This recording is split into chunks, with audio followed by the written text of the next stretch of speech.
El Camino Real is one of California's best-known roads. And if you grew up here, you probably heard a story that goes something like this. Remember, it's the same road the Spaniards followed almost 200 years ago. Only they called it El Camino Real, King's Highway.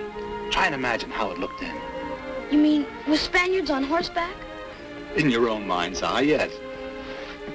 Legend has it, El Camino Real is an ancient road built by the Spanish to connect their 21 missions along California's coast.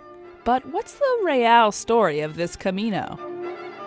The Spanish, often enough you read in textbook that they blazed trails, but they didn't blaze trails. They followed trails that had already been developed by the indigenous people up and down the California coast. Eventually, they come to give these major paths the name that was given to all major roads in the Spanish Empire, Caminos Reales, royal roads, because technically everything belonged to the kings. The Spanish didn't build El Camino Real. They used trails built by indigenous people. And while they did give El Camino Real its name, there were many royal roads, not just one. This royal myth started circulating during the Spanish Revival movement at the turn of the 20th century. It was a marketing campaign from the Automobile Club of Southern California that helped it spread.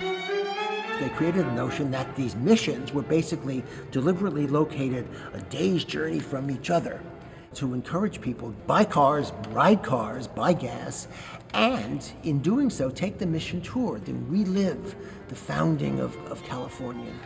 It was all a fantasy kind of thing. This fantasy version of California history caught on in this state, and soon, many wanted to see the missions brought back to their former glory. A lot of them were in really sad shape. If you look at pictures from the 1860s and 1870s, the missions are crumbling. In many ways, the ad campaign worked, and without it, we might be looking at a string of ruins along the California coast. Instead, we're left with beautifully restored churches and the myth of El Camino Real that continues to be told today. You can learn more about the myth of El Camino Real on the Bay Curious podcast. Subscribe wherever you get your podcasts. Just search Bay Curious.